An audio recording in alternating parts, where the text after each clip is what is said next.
Então, pessoal, vocês já sabem como que vai funcionar aqui. Na semana passada, a gente não teve aula síncrona porque eu tive que viajar. Aí eu deixei o material para vocês darem uma olhada. Eu deixei esses slides aqui. O primeiro slide era esse, né? A gente vai começar a falar agora sobre os erros, desvio, exatidão e precisão.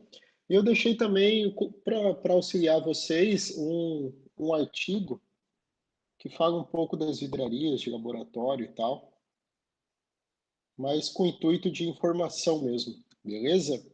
Então, eu só vou dar uma passada rápida na parte da semana passada, que como eu não falei, né, a gente não teve aula síncrona, só para dar uma situada em vocês para aquilo que eu vou falar hoje. Então, esse é o conteúdo que eu vou abordar com vocês. E por que eu abordo esse conteúdo de erros, desvios, exatidão e precisão? Porque isso está inerentemente relacionado a qualquer prática de laboratório, né? Quando você vai fazer uma prática de laboratório, mesmo que seja de origem qualitativa,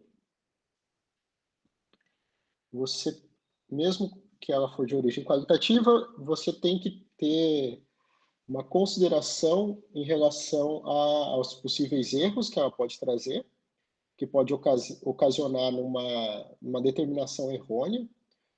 E se ela for quantitativa, aí não tem jeito, você tem que estar a par de todos os erros que você tá relacionado àquela medida experimental, né? Aquela prática experimental no laboratório de química. Isso serve não apenas para os laboratórios, para as aulas de química, serve para qualquer tipo de prática experimental. Pode ser na engenharia, pode ser na física, pode ser na química, na biologia. Esse tipo de conteúdo, ele abrange toda a parte de ciências exatas da Terra e ciências da natureza, ok? Então, quando a gente começou a falar sobre algarismos significativos nesses slides, no ensino médio a gente não tem tanta noção do quanto isso é relevante, mas quando a gente vai para o ensino superior, na parte de engenharia e de ciências exatas, a análise dos algarismos significativos, ela é bastante criteriosa, né? Então, a robustez de uma medida, ela está inerentemente relacionada à quantidade de algarismo significativo que aquela medida fornece, né? Porque existem equipamentos, existem vidrarias que eles analisam uma quantidade muito pouca daquele analito, né? Daquela amostra, daquilo que eu quero determinar. Então, a quantidade de algarismo significativo, ele influencia não somente a qualidade da sua medida, né? Quanto mais algarismo significativo a sua medida fornecer, mais robusta ela é, melhor ela é, e isso, consequentemente, ela vai trazer uma, uma questão de ordem econômica, né? Porque você pode comprar uma balança que tenha dois algarismos significativos, que vai custar um determinado preço, ou você pode comprar uma balança que tenha 5 algarismos significativos. Uma balança que mede em gramas, que você vai medir com 4 casas após a vírgula. É óbvio que essa balança, que a gente chama de balança analítica, ela vai ter um valor muito superior, porque ela vai te fornecer uma confiabilidade em uma quantidade muito maior, né? Então, essa questão dos algarismos significativos no ensino superior, no ensino dessa, de medidas, né, na aplicação de medidas experimentais, ela é extremamente importante, ok? Então, é isso que a gente fala aqui com os algarismos significativos, né? Eles vão se referir aos dígitos que representam o resultado experimental, tá? E a dúvida que a gente se refere no algarismo, o algarismo que ele representa a dúvida sempre é o último. Então, quando você faz uma determinada medida, independente do equipamento ou da vidraria que você está utilizando, você nunca vai ter a certeza a respeito daquele último algarismo do lado direito, tá? Ele nunca vai te dar uma certeza a respeito dele. Ele pode estar variando. É ali que mora a dúvida do seu número. A gente vê, eu falei para vocês, né, o exemplo das balanças aí. É óbvio que a balança mais cara seria essa daqui, porque ela oferece um maior número de algarismos significativos. Então, na primeira balança, não na primeira, porque essa não representa exatamente a balança 1, né? Mas nessa balança aqui, a dúvida que eu vou ter é em relação a esse número, né? Aqui na primeira casa decimal, eu não tenho certeza a respeito desse número. E com relação à balança 2, que ela tem mais algarismo significativo, a minha certeza não, ela vai residir aqui. Esses 3 algarismos que vêm antes, eles possuem uma determinada certeza. Eu não preciso me preocupar em relação a esse número. Por isso que nas balanças, às vezes, tem alguns alunos e até professores de outras áreas, assim, que não são tão acostumados, eles chegam para mim e perguntam se a gente lá no laboratório de química tem uma balança analítica, igual essa que vocês estão vendo aqui. Ela tem 5 algarismos significativos. Aí, às vezes, um professor chega, pergunta se ele pode medir com precisão uma massa de 5 quilogramas, né? 5.000 gramas. É impossível, porque essa balança, pelo fato dela ser extremamente precisa, exata, eu não consigo medir um volume, uma massa muito grande, porque isso vai deturpar a balança, né? Vai prejudicar ela. Então, esses equipamentos que possuem uma precisão muito grande, raramente eles vão medir massas muito grandes, volumes muito grandes, porque ele está interessado lá no último algarismo significativo. Então, essa balança ela é muito mais própria para vocês utilizarem ela medindo miligramas e até microgramas do que 1 quilograma. Se você quer medir 1 quilograma, você não está interessado se essa massa que você medir vai ter 1.000 quilogramas ou 1.000,0001 quilogramas, né? Isso vai ser irrelevante para você, se você está medindo uma massa tão grande. No entanto, se você está medindo 10 miligramas, né, você está interessado se é 10 miligramas mesmo, ou se é 10,1 miligramas, ou se é 10,01 miligramas. Tá? Então, eu já vi gente utilizando balanças no laboratório, essas balanças analíticas, para medir umas massas muito grandes, quando não é preciso, né? Se você está medindo uma massa muito grande, você não precisa ter tanta precisão assim na sua medida.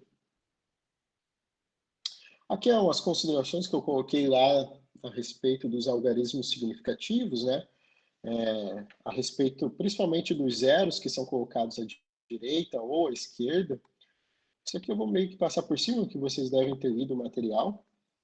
Então não precisam se preocupar em relação a isso. Só uma coisa importante, quando a gente fala de algarismo significativo, a gente não precisa se ater às unidades que eu estou me referindo. O que eu quero dizer com isso? Eu posso ter a mesma quantidade de algarismo significativo se eu estou demonstrando esse número na forma de gramas, de microgramas e de toneladas.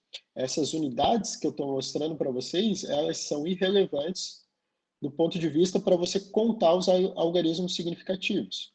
Então, uma determinada amostra ela pode ter uma massa de 2 gramas, você pode converter isso para miligramas, para microgramas, para toneladas. A quantidade de algarismo significativo que vai ser demonstrada sempre vai ser a mesma. Né? É o que vocês estão vendo aqui no último tópico. Né?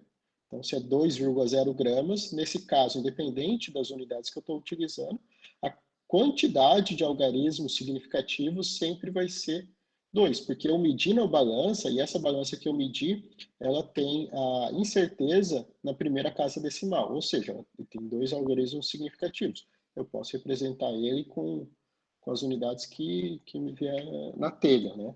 Geralmente, para não ter que colocar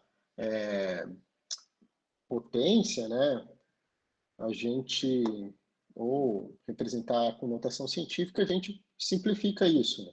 A gente coloca como miligramas, ou a gente pode colocar como microgramas. É o mesmo princípio de representar uma quantidade de volume pequena, a gente não vai representar 0,0001 litros. A gente pode representar como microlitros, por exemplo. Ok? Então, aqui eu tinha falado no outro slide, né, a questão de quando a gente vai fazer alguns cálculos sobre isso. Então, se a gente está fazendo uma adição ou subtração com números que tenham algarismos significativos diferentes, nessa adição ou nessa subtração, a gente sempre vai manter a menor quantidade de algarismo significativo entre esses dois números.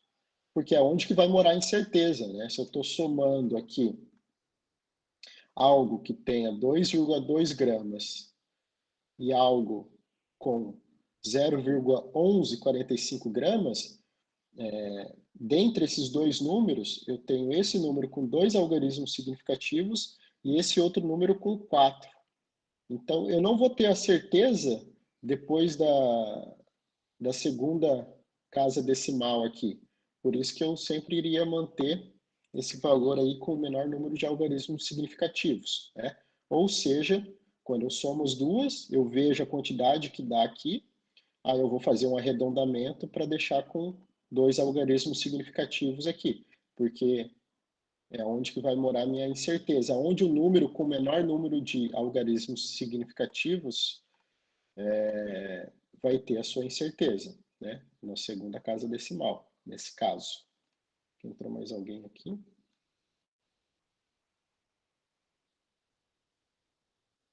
Tinha saído, entrou de novo. Ok. Mas eu acho que isso vocês já sabiam, ou isso é muito intuitivo, né? Para a gente pensar. Essa questão do arredondamento, ela é bastante importante, tá? Então, nas aulas de química teórica, eu não cobro isso do arredondamento correto, da quantidade correta de algarismos significativos, porque não é o objetivo lá na química teórica, né? Quem faz comigo vê que eu não cobro esse tipo de coisa. Mas na química experimental, isso está relacionado com as medidas que vão ser realizadas, né? A quantidade de algarismo significativo, ela é uma questão importante. Então, isso vai ser cobrado aí. Essa questão do número máximo de algarismos significativos e do arredondamento, né? Igual aqui, eu sei que tem que ter 2 algarismos significativos na minha resposta final. Eu vou olhar para o próximo algarismo significativo que vem, se ele é menor do que 5, né? Ele vai voltar a ser o que, ele vai permanecer o que era aqui. Se fosse maior, eu ia arredondar para cima. Aqui é a mesma coisa, né? Só que com subtração. E na multiplicação e na divisão também vocês estão vendo isso, ok? Uma questão aí que a gente viu de calcular agora não é mais massa, não é uma grandeza que a gente vai determinar diretamente, vocês estão vendo que é uma grandeza que ela é determinada indiretamente, ou seja, eu estou fazendo cálculos a partir de uma grandeza que eu meço, que é o volume, eu faço alguns cálculos e eu obtenho indiretamente o número de mols, né, que é a quantidade de matéria representada em número de mols. Vocês estão vendo que tem umas variações aqui, né, primeiro com isso daqui tem 4 algarismos significativos, aqui tem 3 e aqui tem 2. Isso vai modulando as nossas respostas finais, né? Com essa quantidade de algarismos significativos. O valor que eu vou chegar sempre vai ser o mesmo, né? No entanto, a maneira correta de representar em cada uma dessas letras vai mudar um pouco por essa propriedade aqui, né? Que vai se alterando. Vocês estão vendo que aqui, ó, eu estou representando o número de mols, então estou colocando essa notação científica, né? 2,500 vezes 10 elevado a menos 3 mols. Isso daqui eu poderia representar como milimols, se eu quisesse. Ficaria 2,500 milimols. Aqui 2,50 milimols. E aqui 2,5 milimols. Não teria problema, tá? A quantidade de algarismos significativos ele não teria sido alterado para cada uma dessas alternativas, A, B e C, né? Isso daqui é importante, e quando eu estava na graduação, tinha um professor meio embaçado e ele colocava várias operações, né? No qual você não podia ficar arredondando muito entre uma multiplicação e outra, uma divisão e outra, porque daí o valor final que você chegava tinha uma diferença de algarismos significativos quando você fazia um arredondamento muito grande. Então, deixem sempre para arredondar no final para não ter esse problema aí. Tá? Verificar a quantidade de algarismos significativos que estão sendo envolvidos nele, né, nos valores que você tá tendo, e deixa para fazer o arredondamento no final. E eu falei um pouco sobre os erros de medidas aí. Então, tem o erro absoluto, que é calculado desse jeito, né? Que vai ser o valor medido menos o valor verdadeiro. Então, vocês podem ver que o erro absoluto ele pode ser positivo ou negativo, né? Então, se o valor medido for menor do que o valor verdadeiro, vai dar um com sinal, e se for maior, vai dar com outro sinal. O erro relativo é quando eu pego o erro absoluto e divido pelo valor verdadeiro. Eu posso expressar esse erro relativo multiplicando ele por 100, com porcentagem, ou multiplicando ele por 1000. Se ele for um número muito pequeno, geralmente a gente multiplica por 1000 para não ficar tão embaçado de ler no final ali. Tá? Mas vai depender. E, de novo, pode ser positivo ou negativo. Aí uns exemplos, né, de erro absoluto, de erro relativo. Como eu falei para vocês, pode ser positivo ou negativo, dependendo se o valor que eu medi ele vai ser maior ou menor do que o valor verdadeiro. Isso vai me dizer se vai ser positivo ou negativo. E daí eu vou jogar lá na equação e verificar isso. Ok? Então, nesse aqui, ó, do erro relativo, eu posso expressar na forma de porcentagem, nesse caso aqui, menos 1,2% ou 12 partes por 1000. Tanto faz. Agora vamos falar da aula dessa semana mesmo, tá? Vamos falar dos tipos de erros em dados experimentais. Quando eu falo em dados experimentais, a gente está falando da aula de química, então é propriamente sobre um experimento de química. Existem alguns tipos de erros em dados experimentais e a gente vai abordá-los aqui. Aqui ele diz o seguinte, ó, a precisão de uma medida ela é determinada pela comparação dos dados de réplicas de experimentos. Porque se eu faço um único experimento para determinar a massa de um determinado composto, esse único experimento que me forneceu a massa, ele é um número muito solto. É difícil eu ter a certeza de que aquele valor que eu alcancei para a massa está relacionado com o valor verdadeiro dessa amostra. Para minimizar isso e chegar o mais próximo possível do valor verdadeiro, eu tenho que fazer réplicas desse experimento. E a partir dessas réplicas é que eu vou ter uma confiabilidade no meu resultado. Por isso que isso se torna mais importante quando você trabalha com sistemas mais complexos. Então, na química, não é um sistema tão complexo assim. Tá? É lógico, na química tem a parte de quimiometria, que quando os caras fazem experimentos complexos. Mas, com exceção da quimiometria, que são experimentos complexos, você não precisa fazer 100 análises, 100 réplicas daquele experimento para ter confiabilidade no seu resultado. Geralmente, você faz 3 vezes, tá? Então, você tem um determinado experimento, você faz 3 vezes ele. Se esses 3 resultados, essas 3 medidas fornecerem resultados que conversem entre si, que dão valores próximos entre si, você não precisa fazer uma quarta vez. Você tira uma média disso daí e, a partir dessa média, você relaciona essa média com o valor verdadeiro. Ok? Opa. Tem mais um e-mail. Vamos lá. Pessoal, se vocês tiverem dúvidas ou comentários, não hesitem. Estava falando sobre... então, para determinar a exatidão, temos de conhecer o valor verdadeiro, né?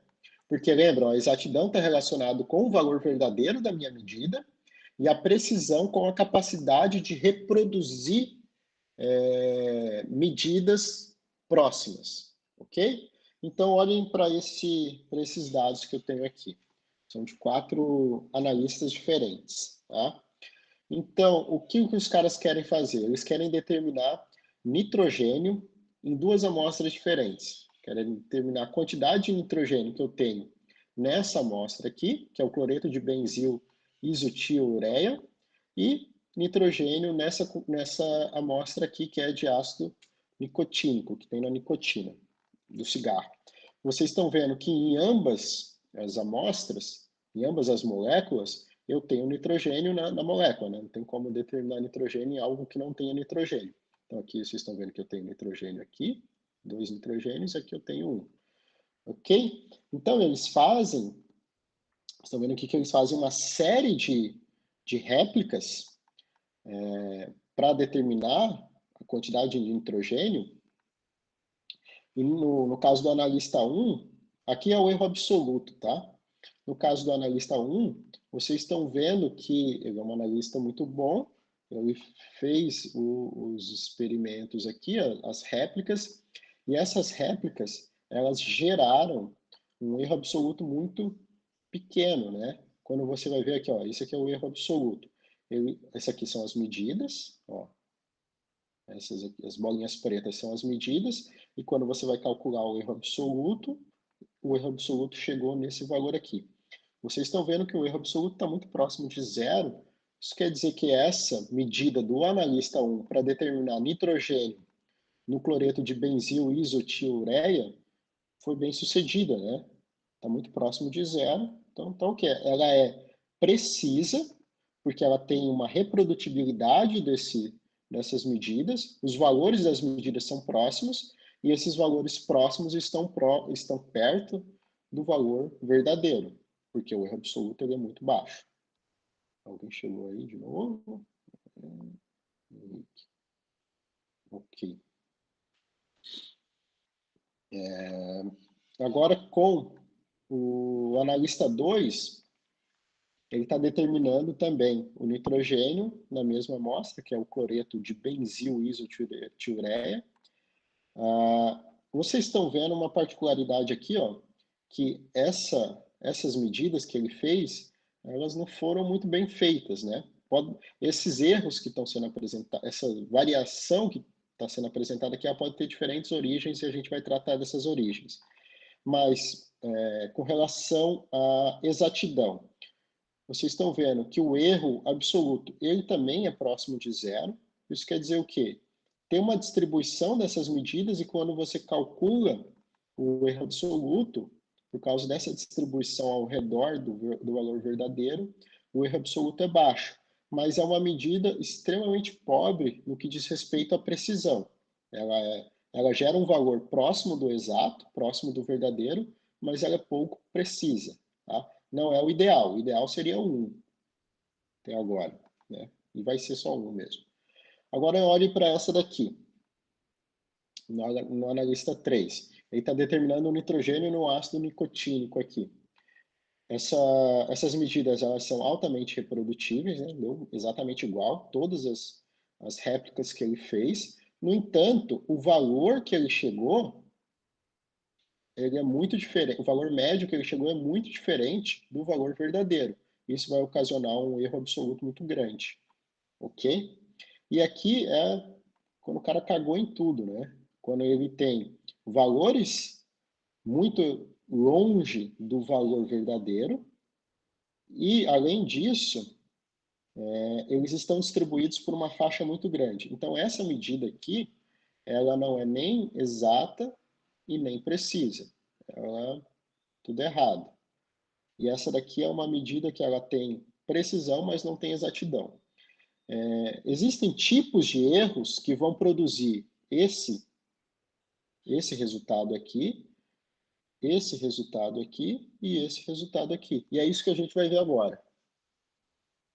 Então, ó, 2 tipos de erros experimentais que a gente pode ter.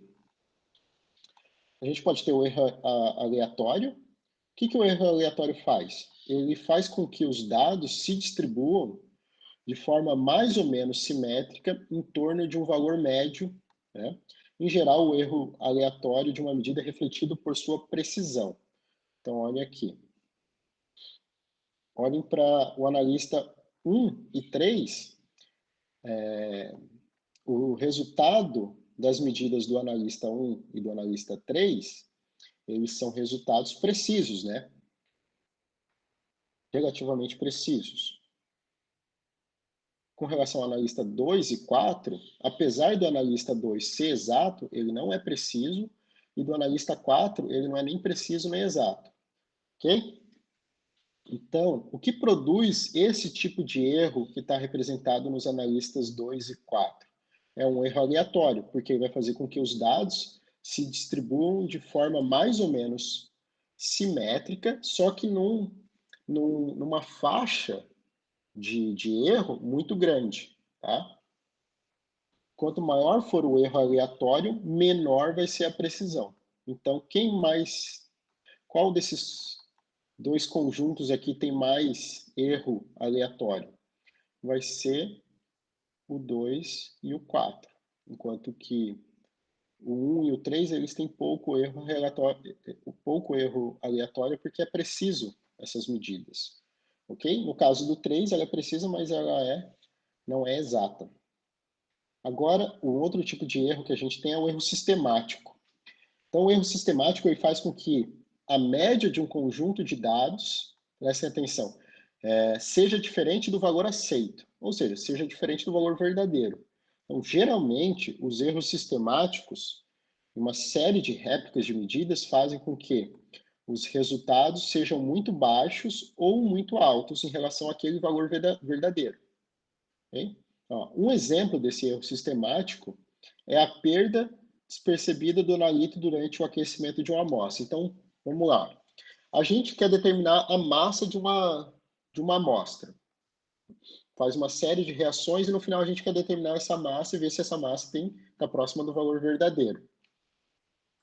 Se no início desse meu experimento eu perdi alguma massa, antes de qualquer reação química que eu faça, se eu perdi alguma massa ali, essa massa que eu perdi, ela vai ser um erro sistemático, porque todas as réplicas que eu vou reproduzir a partir dessa amostra, elas vão estar contaminadas com esse erro, contaminadas com essa perda. Então, elas vão ser reprodutíveis, né? Porque eu estou executando o meu experimento de uma maneira correta, então elas vão se reproduzir aqui, e até aqui, ó, o mesmo, elas vão se reproduzir, só que como lá no início eu perdi massa, essa massa que eu perdi, ela vai influenciar na relação com o valor verdadeiro, ok? Então esse é um tipo de erro sistemático, é um erro do meu sistema, eu comecei o meu sistema errado, beleza? Já nesse caso aqui, ó, nesse caso aqui do analista 4, não, ela não tem esse tipo de erro, tá? De erro sistemático. Ok? Dentro ainda dos erros sistemáticos, né? Então, os erros sistemáticos têm um valor definido e uma causa identificável. No caso lá, qual que era a causa identificável que teve? Era a perda de massa no início do meu processo, né? No início do meu experimento. Isso contaminou lá no final, no qual eu cheguei numa massa diferente.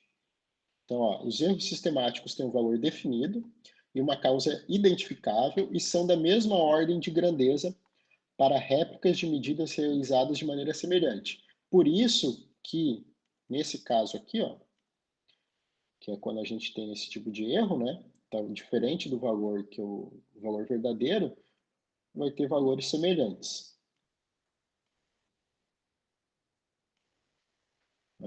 Então, esses erros levam à ocorrência de um viés em um conjunto de dados. Então, vocês viram lá que todas as réplicas foram contaminadas por aquele erro.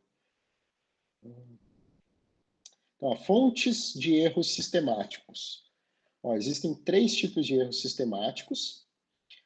Os erros instrumentais, causados pelo comportamento não ideal de um instrumento, pela calibração falha ou pelo uso de condições inadequadas.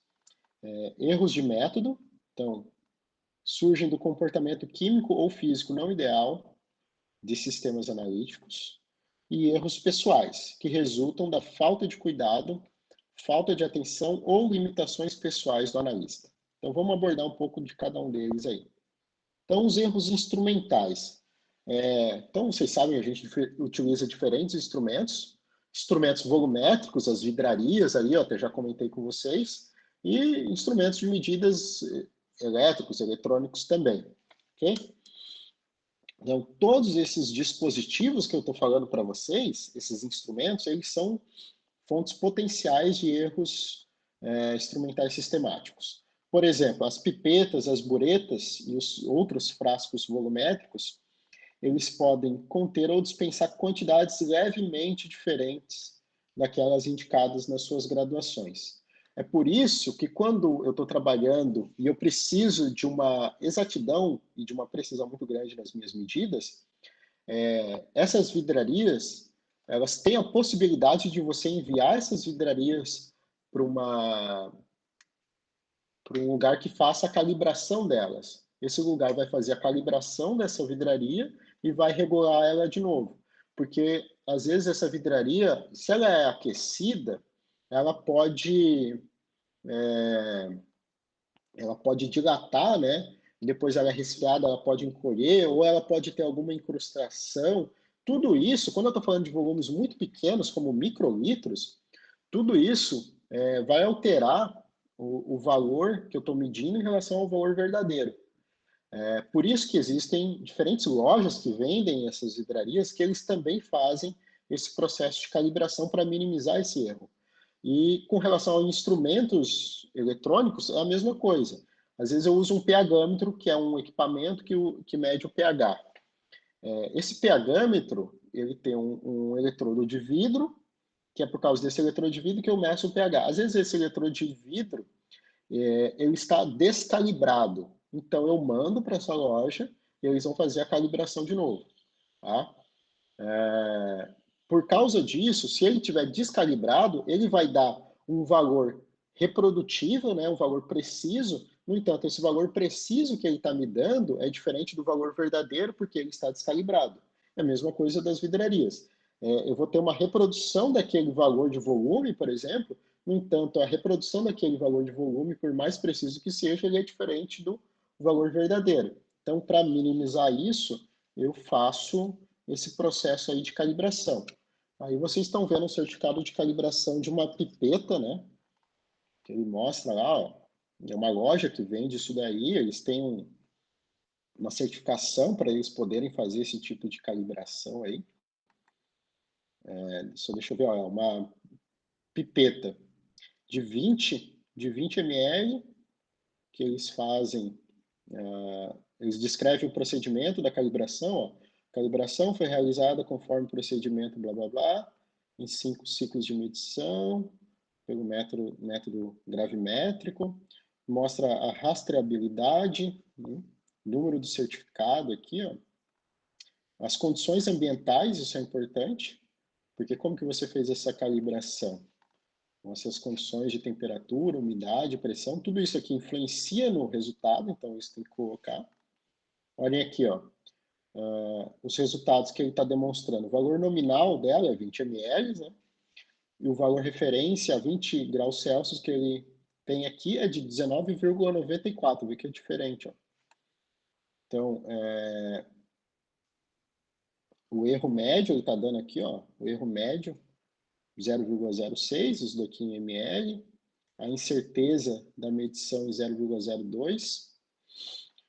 Enfim, isso é bastante comum, principalmente na química analítica, tá? A gente não está falando exatamente de química analítica aqui, que é quando você...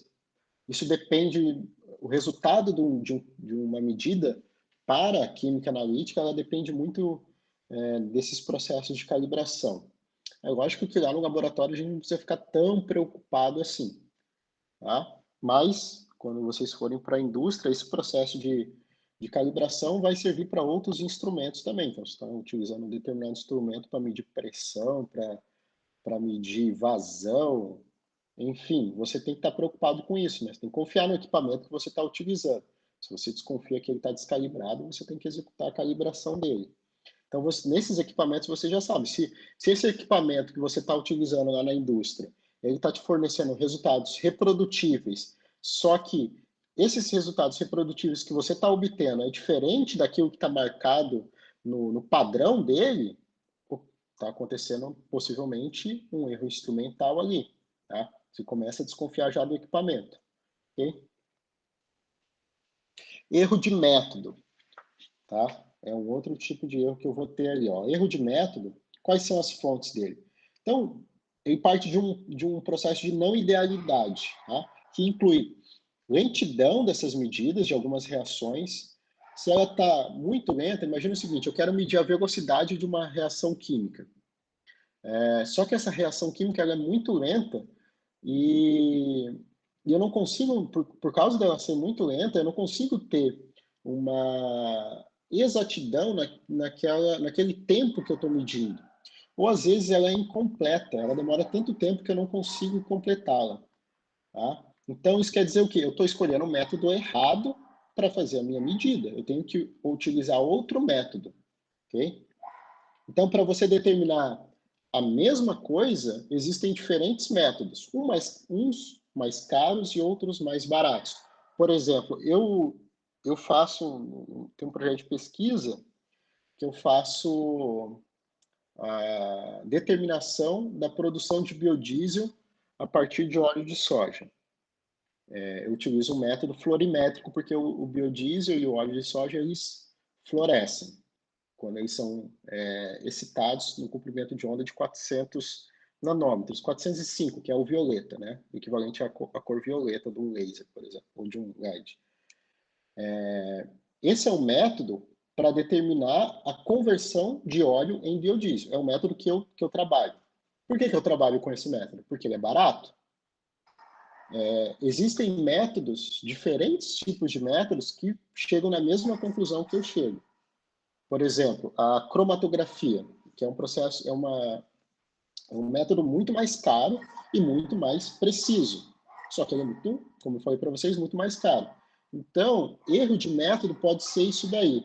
Tá? Então, posso estar utilizando um método que, para aquele tipo de medida que eu estou fazendo, para aquele tipo de verificação que eu quero fazer, ele não é o mais ideal. Ok? Então, isso pode acontecer. Por exemplo,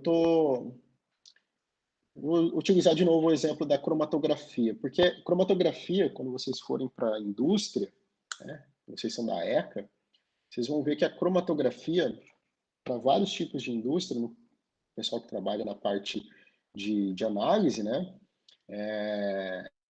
que vai para uma indústria petroquímica, vai ter um monte de cromatógrafo lá, que é um instrumento. A cromatografia, ela é um dos instrumentos mais caros e mais robustos, faz uma série de medidas diferentes. Só que você tem que adaptar essa cromatografia num método específico para a sua amostra. O que eu quero dizer com isso? Num laticínio, um lugar que produz leite lá, que é automatizado, vocês estão trabalhando lá na automatização lá da parada. Mas, enfim, o que eu quero dizer é o seguinte, estão lá no laticínio, e você tem um cromatógrafo, o cara lá da parte química ele tem um cromatógrafo que vai determinar a quantidade de cálcio no leite. O cromatógrafo, ele determina a quantidade de cálcio, independente da sua amostra. Ele determina a quantidade de cálcio na água, determina a quantidade de cálcio na urina, determina a quantidade de cálcio no sangue. Para você determinar a quantidade de cálcio no leite, às vezes você tem que fazer uma adaptação desse método para que ele fique apropriado para determinar a quantidade de cálcio no leite, porque no leite pode ter outros contaminantes que vão influenciar o resultado final. Então, às vezes, o resultado que você está obtendo ali, nesse cromatógrafo, ele é diferente do valor verdadeiro por causa de um erro de método, que esse método não está adaptado para aquele tipo de amostra. Ok? Então, ele até fala aqui, ó, por exemplo, um erro de método comum na análise volumétrica resulta do pequeno excesso de reagente para provocar a mudança de cor do indicador que acusa o final da reação. Quem já fez química experimental comigo em outros anos, eu não sei se alguém daqui já fez, mas quem fez o ensino médio comigo, Acho que aqui também ninguém. Mas eu faço esse tipo de experimento que vocês estão vendo aí. Que é um experimento no qual eu tenho, aqui se vocês não lembram, isso aqui é uma bureta, isso daqui é um Erlenmeyer. Aqui no Erlenmeyer eu tenho um ácido e aqui eu tenho uma base. Aqui nesse ácido eu coloco um indicador colorimétrico, um indicador que vai mudar de cor, tá? Então, quando eu coloco esse indicador, ele continua incolor, com a minha base aqui. Aí eu vou gotejando, perdão, ele fica incolor com o ácido aqui. Aí eu vou gotejando a base que está aqui, né? Vai gotejando aqui e tal, até que chega num ponto que eu neutralizei todo o ácido que estava aqui dentro. A partir de então, a primeira gota que eu coloco aqui, a primeira gota da base, ele vai alterar de incolor para rósea. Okay? E esse é o momento de fechar a torneira. Só que isso é uma gota que vocês têm que prestar atenção. Tá? Se vocês gotejarem mais 2 ou 3 gotas, ele já vai ficar dessa cor aqui. Eu já vou ter 2 ou 3 gotas a mais. Cada gota vale 0,5 ml, então você já tem 1,5 ml a mais dessa base que você colocou. Então você já... Isso acontece não é porque você é descuidado na hora de fazer a medida. Não é porque o analista é descuidado. Pode ser, mas não necessariamente. Então, esse daqui é um erro de método. Às vezes você tem dificuldade de enxergar também. Né? A mudança é muito... ela não é tão nítida a princípio. Só que se você goteja 2 ou 3 gotas para ver mesmo essa mudança de cor, aí já era. Aí tu já perdeu o ponto, que a gente chama de ponto de viragem, que é a viragem da cor. Ok? Mas isso, ó, isso aqui é inerente do próprio método. Ok? Então, ó, os erros inerentes ao método são frequentemente difíceis de serem detectados e, consequentemente, são os mais sérios entre os 3 erros sistemáticos. Na química analítica, se a gente estivesse no laboratório, a gente ia fazer essa prática mais cedo ou mais tarde, está até descrito lá no plano de ensino. Mas é incrível como eu preparo as mesmas soluções estoque e as pessoas vão fazer... O ponto de viragem para todas as duplas tem que dar igual, e tem duplas que dão diferenças de volumes ali, né, no ponto de viragem, diferenças de 5 ml, de 10 ml. Então, mas esse é um tipo de erro que acontece por causa da própria técnica. Isso, por causa da própria técnica, mas isso pode ser agravado. Então, isso é agravado por um erro pessoal, por exemplo. Tá? O que é um erro pessoal? Vou ler aqui, depois eu explico essa imagem. Ó, muitas medidas demandam julgamentos pessoais. Tá? Nós somos seres humanos aí. Nossas determinações não são 100% inerentes à nossa... Não são 100% objetivas. Elas têm uma subjetividade. Elas passam por um julgamento. Ok? Ó, julgamentos desse tipo são muitas vezes objetos de erros sistemáticos unidirecionais. Então, por exemplo, uma pessoa pode estimar a posição de um ponteiro de maneira consistentemente mais alta. Então, se você está medindo pressão ali na hora de determinada pressão, que a pressão determine, na hora que a pressão alcance determinado valor, você para a sua reação. Tá? Se esse analista ele não é muito cuidadoso, ele vai sempre olhar essa mudança no ponteiro aí da pressão de uma maneira errônea, e isso vai produzir um erro pessoal sistemático lá na frente, né? Outra pode ser ligeiramente lenta no disparo do cronômetro. Então, se você está medindo a velocidade de uma reação, tem gente que está usando um cronômetro ali, tem gente que dispara mais cedo, outros disparam mais tarde. Isso é bastante comum numa outra prática que eu faço, que é a prática de determinação da velocidade de uma determinada reação. Aí também dá valores muito diferentes, porque alguns apertam o cronômetro antes para começar e depois para terminar, enfim. Mas esse tipo de erro é um erro pessoal, ok? Outra coisa aqui, ó, uma fonte universal de erros pessoais é o pré-julgamento ou tendência. Então, se você tem um resultado que você já sabe mais ou menos qual que é, quando você vai fazer o experimento, você fica com uma tendência de encontrar um valor parecido, pelo menos, ou igual, àquele que você está esperando.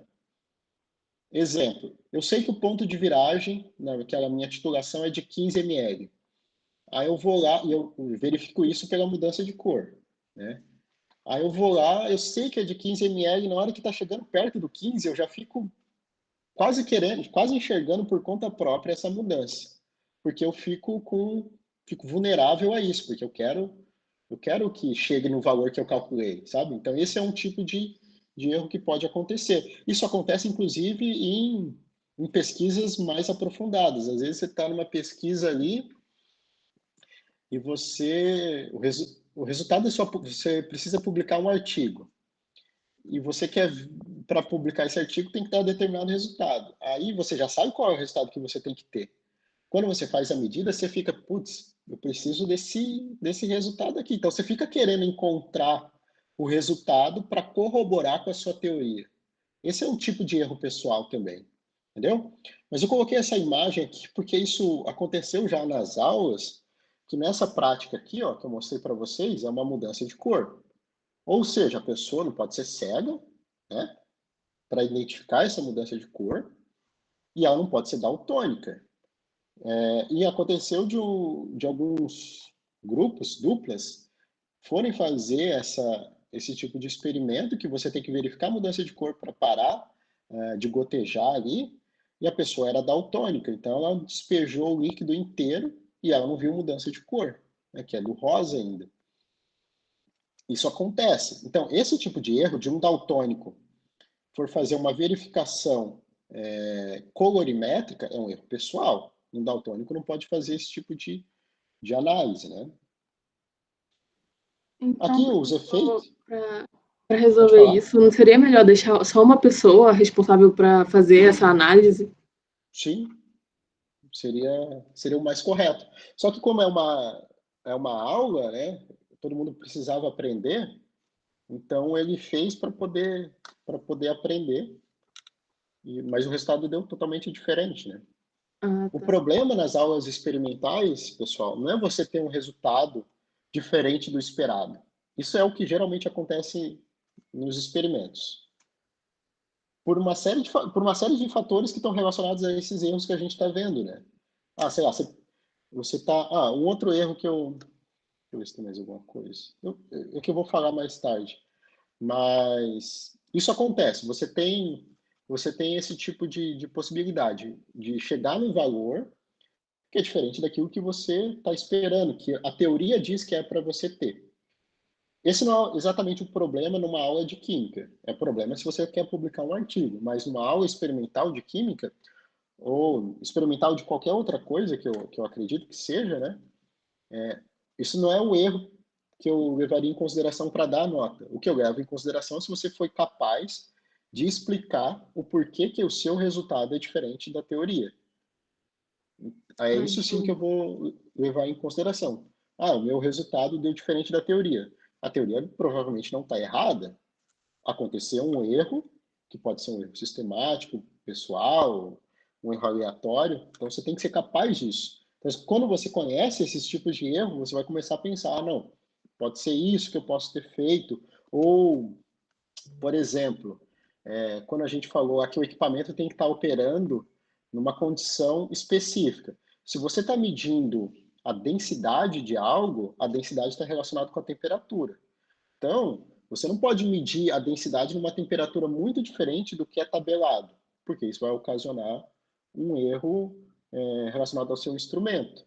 Aí você vai verificar lá que o seu resultado deu diferente do resultado que é o valor verdadeiro, né? O esperado. O que você vai fazer? Você, não, eu fiz essa medida a 20 graus, sei lá, em São Bento, né? Fiz essa medida a 5 graus, num ambiente extremamente úmido. Então, por causa disso, como está no ambiente úmido, está num ambiente muito mais frio, isso teve influência na densidade e pode ser uma das explicações para que o resultado tenha sido diferente daquele esperado. Isso acontece em artigos também, tá? Porque às vezes a gente se depara com um resultado que eu vou lá, eu leio um artigo e para compor o meu artigo, eu tento reproduzir uma parte daquele artigo que eu li, eu tento reproduzir aquele experimento que eles estão fazendo. Exatamente igual os caras fizeram tudo. E eu não consigo chegar, por dois motivos, principalmente. Primeiro, os caras que escrevem um artigo, eles estão interessados em proteger o know-how deles. Eles não vão dar todas as... eles não vão te dar o pulo do gato de como eles chegaram naquele resultado, porque isso é importante para eles, isso é conhecimento. Ok? Mas, às vezes, é porque eles utilizaram um instrumento um pouco diferente do que você utilizou. Ou eles fizeram, sei lá, igual, tem muito em artigo, os caras colocaram assim, esse experimento foi feito à temperatura ambiente. Ok, a temperatura ambiente em São Bento é uma no inverno, e a temperatura ambiente na Arábia Saudita é outra. Entendeu? Isso pode ser fruto do porquê que o seu resultado é diferente do resultado desses caras. Tá? Então, a questão da temperatura, da pressão, da umidade, tudo isso tem que ser levado em conta quando você está falando de uma coisa mais aprofundada, né? Beleza? Então, aqui até está falando, ó, os efeitos dos erros sistemáticos, né? Tá. Então, os efeitos dos erros sistemáticos nos resultados analíticos, os erros sistemáticos, eles podem ser constantes ou proporcionais, né? Então, a magnitude de um erro constante permanece essencialmente a mesma quando a grandeza da quantidade medida varia. Ok, você tem um erro constante. O efeito de um erro constante torna-se mais crítico à medida que a grandeza da medida diminui. Por quê? Ó, esse exemplo aqui é importante. Suponha que 0,5 miligrama de um precipitado seja perdido. Você derrubou essa quantidade aí, 0,5 miligrama. Como o resultado dele derrubou, ele foi lavado ali, foi embora na água de lavagem. Se o precipitado tem a massa de 500 miligramas, esse erro relativo ele é só 0,1%. Porque ó, a massa do meu precipitado é grande. Isso é um erro constante que eu estou falando. Tá? No entanto, ó, a perda da mesma quantidade de 0,5 miligrama num precipitado de 50 miligramas vai dar um erro relativo 10 vezes maior, de 1%. Por que ele é constante? Porque ele não vai se alterar, só que ele vai ser mais prejudicial quando eu estou trabalhando com quantidades muito pequenas. Enquanto menor a quantidade do meu resultado final, da minha amostra final, do meu analito final, mais representativo vai ser esse erro constante aí. E o outro erro é o erro proporcional, né? Então, ó, uma causa comum de erros proporcionais é a presença de interferentes ou contaminantes na amostra. Aí dá um exemplo aqui desses erros proporcionais, vai depender da quantidade desse interferente, desse contaminante que eu tenho na amostra. Quanto maior for a quantidade, maior vai ser o erro. Aqui tem um exemplo bem claro. Imagina o seguinte, você quer não precipitar não, você quer produzir, deixa eu ver aqui, você quer fazer esse tipo de medida aqui. Você quer produzir esse iodo, aqui ó, I2, tá? Esse iodo 2, ele é produzido quando eu tenho iodeto na presença de cobre, tá? Aí você produz o I2 e o CuI. São os dois produtos dessa reação. Beleza. Isso daqui vai ser produzido e é um tipo de análise que eu posso fazer. Só que esse I2, ele também vai ser produzido quando eu tiver ferro na minha amostra. Além de ter o cobre, eu tenho ferro. Aí eu vou ter uma quantidade de I2 maior do que eu estou esperando. Por quê? Porque o que eu estou esperando, o I2 vai ser produzido apenas pela presença do cobre 2+. Ok? Daí eu vou lá, faço essa medida e verifico que eu tenho essa quantidade de I2. Produzo essa quantidade de I2. Só que se nessa minha amostra eu tenho também ferro 3, Aí o que vai acontecer? Esse ferro 3, ele vai reagir com o I- e vai produzir o I2 também, como um dos produtos. Aí eu vou ter uma quantidade de I2 maior do que eu vou estar esperando. E quanto maior for a quantidade desse contaminante, maior vai ser a diferença de I2 do valor verdadeiro, que é obtido a partir dessa reação, em relação ao valor que eu obtive. Então, é proporcional esse tipo de erro. Tá? Isso pode acontecer bastante, principalmente quando eu estou determinando metal. Então, quando eu estou determinando algum tipo de metal, às vezes esse metal ele sofre influência de outros metais. Então, às vezes eu estou determinando a quantidade de cobre, vai me dar um determinado resultado. Aí aparece o resultado 0,5 de cobre que eu tenho na minha amostra. Só que se nessa minha amostra eu tiver ferro, esse ferro vai fazer com que o resultado que eu tenha lá no final para cobre seja um pouco maior, porque o ferro se confunde com o cobre e gera um resultado parecido no meu instrumento. Quanto maior for a quantidade de ferro, maior vai ser o erro que eu vou estar enxergando. Por isso que é um erro proporcional. Beleza? Então era esse o meu recado para vocês hoje, pessoal. Acho que a gente terminou em torno de 55 minutos. Lembrando aqui, pessoal, isso aqui eu estou falando para química, mas isso serve para qualquer tipo de análise, para análise de qualquer natureza aí das ciências exatas e das engenharias. Vocês podem aplicar esse tipo de pensamento, tá? Ok? Alguém tem dúvidas? Alguma coisa? Posso fazer a chamada? Vamos fazer a chamada aqui. Aí eu libero vocês.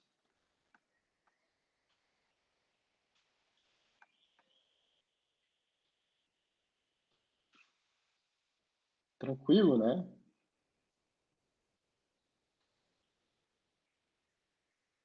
Diga, Adriele, você está já com o microfone. Você quer perguntar? Pode perguntar. Não, professor, tá tudo certo. Beleza. Você é de São Bento do Sul? Não, eu tô aqui, mas eu sou de Macapá. Sério? Porra. É. Eu tenho um amigo de Macapá, o cara que fez a graduação comigo, fez o doutorado comigo. Ele voltou para Macapá já. Ele é professor da UFAP lá, né? Na universidade? É Unifap? UFAP o nome, né? É Unifap. Unifap. Ele tá lá, pô, conversei com ele esses dias. Ele, por causa do apagão, né? É. Mas eu troquei. Ele é um dos meus melhores amigos, Irlão Maciel, professor de Hum, Química lá no IFAP. Pô, que massa. Pô, é diferente São Bento de Macapá, é. não é? Como que você faz para chegar lá? Porque eu estou querendo visitar ele. Qual que é o caminho que você faz? Eu vou para Curitiba e de Curitiba eu pego e já vou direto. Vai Já direto para para Macapá. Macapá? É, Sério? sério. Oh, eu Ou achei. eu já vim para cá 2 vezes, né? Aí ou tem escala assim, sei lá, ou em Belo Horizonte ou Brasília, que é normal. Mas é rapidinho. Ah, verdade, verdade. Dá quanto tempo de voo de Curitiba a Macapá? Curitiba, Macapá. Não sei, acho que umas 4 horas, Porra, tu acho. dorme no voo, né? É, nem vejo. Só quando Pô, balança que eu legal. fico, ai meu Deus. Mas esse meu amigo, o Irlão, ele já veio, já me visitou em São Bento. Mas ele veio por Joinville daí. Aí ele Ah, acho que é. fez escala em Brasília, não lembro. Acho que foi Brasília. Ou em São Paulo, não sei dizer. Mas ele fez uma escala, demorou um pouco. É, Ah, mas que tem esse legal, negócio de escala, é bem que complicado. legal, cara. Tipo, principalmente em Brasília, o pessoal perde muito voo. É? É porque eles, tipo, chega o voo, aí às vezes atrasa ou, tipo, vai logo, sabe? E aí a pessoa perde o voo. Uhum. Uma vez eu saí com, tipo, acho que era 5 minutos, assim, eu tive que ir correndo, assim. Porque chegou e já tava na hora do meu voo também do outro. Legal. Então eu vou fazer a chamada aqui para a gente terminar. O Anderson tá aí, né? A Adriana já tá aí. O Anderson tá aí. Tô presente. Alô, alô.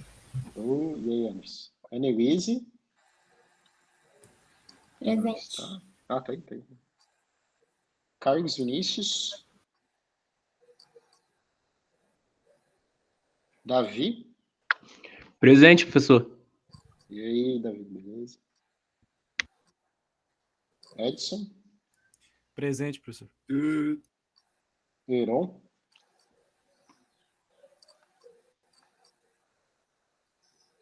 O Heron. O Erzon não tá presente ali, professor. Tá sem microfone. Beleza. Fábio?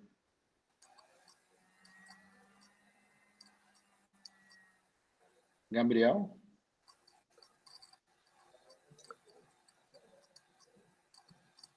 Henrique? Presente. Horst? Presente.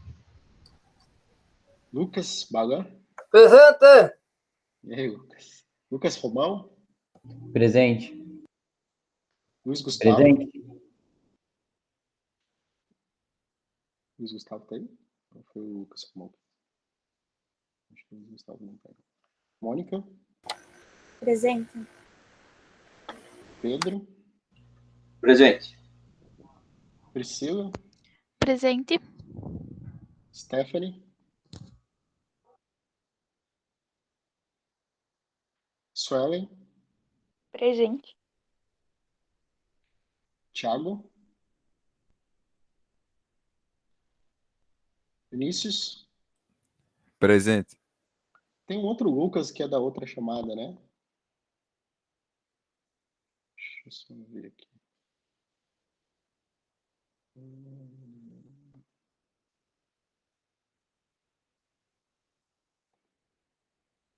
Mas então, beleza, pessoal. A gente fica assim até semana que vem.